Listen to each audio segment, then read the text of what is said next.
Monsoon के season में दुधारू पशुओं के बच्चों का रखरखाव कैसे हो, कैसे उनका प्रबंधन किया जाए और इस दौरान कौन से रोगों का सबसे अधिक खतरा रहता है, ये सब कुछ आज हम आपको इस वीडियो में बताने वाले हैं। और ये जो जानकारी देंगे वो हैं बिहार वेटनरी कॉलेज पटना के पशु वैज्ञानिक डॉक्टर संजय कुमार भारती, जो बताएंगे कि जो दुधारू पशुओं में विशेष तौर से गाय और भैंस के जो बच्चे हैं उनका जो जन्म होता है, नवजात जो बच्चे होते हैं उनका रखरखाव कैसे हो और इस मानसून में उनका आवासीय प्रबंधन के साथ डाइट और तमाम चीज़ों पे किस तरह से पशुपालक को ध्यान रखने की ज़रूरत है, ये सब कुछ आज हम आपको बताने वाले हैं। तो आइए जानते हैं क्या कह रहे हैं डॉक्टर संजय कुमार भारती। तो साधारणतः यह देखा गया है कि जब जो पशु इस बरसात के मौसम में बच्चे को अपने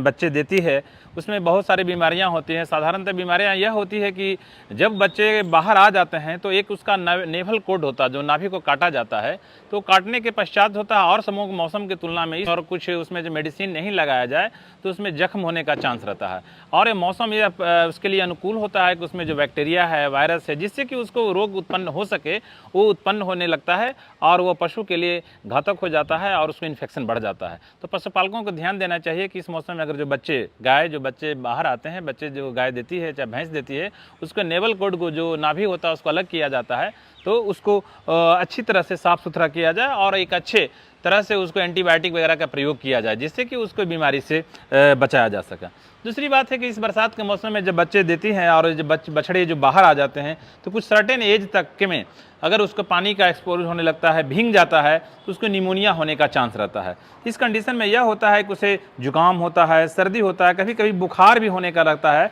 तो आपको इस सीजन में जो बरसात का मौसम में है उसको रख रखाव में साधारणतः ध्यान देना चाहिए कि उसे डायरेक्ट बरसात के पानी से उसको एक्सपोजर ना हो, उसमें डायरेक्ट होना है। अगर इस तरह से होता है तो पशु चिकित्सक से मिलना चाहिए और उसका उपचार कराना चाहिए। दूसरी बात यह होता है कि बरसात के मौसम में साधारणतः कुछ बीमारी होती है जिसको खुर पका, मुंह पका बोलते हैं, ये भी उसको होने का चांस रहता है। गलघोटू होता है जो कि विषाणु जनित बीमारी होता है या बैक्टीरिया से भी होता है। गलघोटू जो होता है उसमें गले में यहाँ पर जो होता है इन्फेक्शन हो जाता है और यहाँ पर उसमें सूजन होने लगता है। उसके बाद इसको सांस लेने में दिक्कत होता है, गजब सी एक आवाज़ होती है, घरघराहट की आवाज़ आती है जिससे पहचान में आ जाता है। तो इस सीजन में इसके बचाव करने के लिए उसे चाहिए कि बरसात के मौसम में बाहर न जाए और साथ ही साथ अगर किसी भी एक पशु को इस तरह का सिम्टम आता है तो उसको अलग कर लेना चाहिए और उसके लिए उपचार करना चाहिए। एक खुर पका, मुंह पका बीमारी ही बरसात के मौसम में ज़्यादा प्रॉम्प्ट होता है और यह एक विषाणु जनित बीमारी होता है, जिससे क्या होता है कि पशु में जो है उसका मुंह में और खुर में वायरस की वजह से जख्म होना शुरू हो जाता है, लार टपकने लगता है और इस हद तक टपकता है कि अगर एक पशु को किसी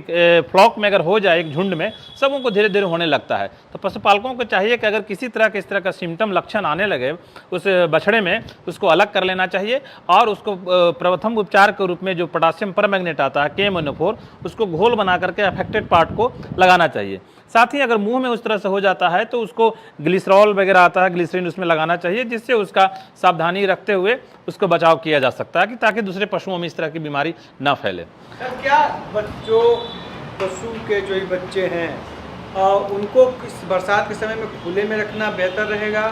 या उनके डाइट को लेके क्या रहेगा कि किस तरह का उन्हें, जो नवजात एकदम जन्मे हैं वो या जो थोड़े से उम्र हो चुके हैं उनमें? अंकित जी, आपने बहुत ही अच्छा सवाल पूछा और साधारणतः हमारे पशुपालकों की यह बात की जानकारी होनी चाहिए। जब बरसात के मौसम में जब बारिश होने लगता है तो जो हमारे छोटे जो भी हैं बछड़े वगैरह उसको डायरेक्ट बरसात में एक्सपोजर में नहीं लानी चाहिए, जैसा कि मैंने बताया कि निमोनिया होने का चांस रहता है। दूसरी बात है कि जब इसको हम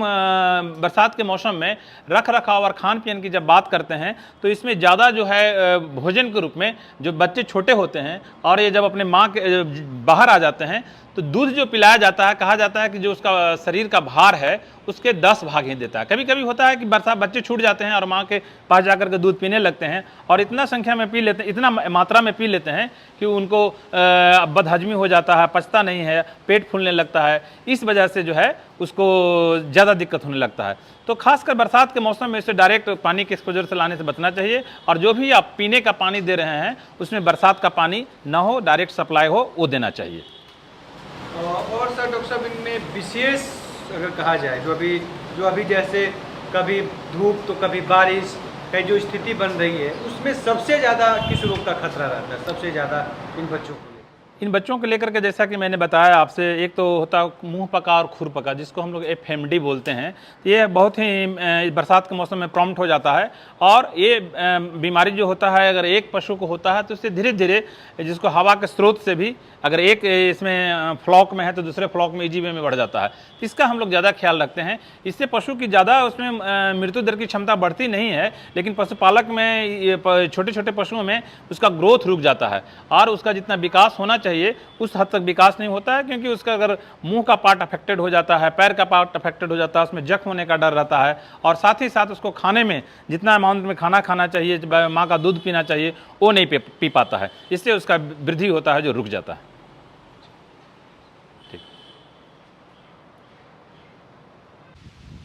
तो जी हाँ, डॉक्टर साहब ने पूरी जानकारी दी दुधारू पशुओं के जो बच्चे हैं, विशेष तौर से गाय और भैंस को लेके, कि उनके बच्चों का किस तरह से रखा जाए इस मानसून में ध्यान। तो आप भी डॉक्टर साहब की कही हुई बातों पे अमल करिए और इस पे काम करते हुए अपने जो दुधारू पशुओं के बच्चे हैं उनका रखरखाव करिए। उम्मीद करते हैं ये वीडियो आपको पसंद आया होगा। खेती कृषि से जुड़ी के साथ पशुपालन से जुड़ी हुई तमाम बड़ी खबरों के लिए देखते रहिए किसान तक। नमस्कार। अगर ये वीडियो आपको पसंद आया है तो इसे लाइक ज़रूर करें। अगर चैनल अभी तक सब्सक्राइब नहीं किया है तो कर लें, और नोटिफिकेशन पाने के लिए बेल आइकन भी दबा दें।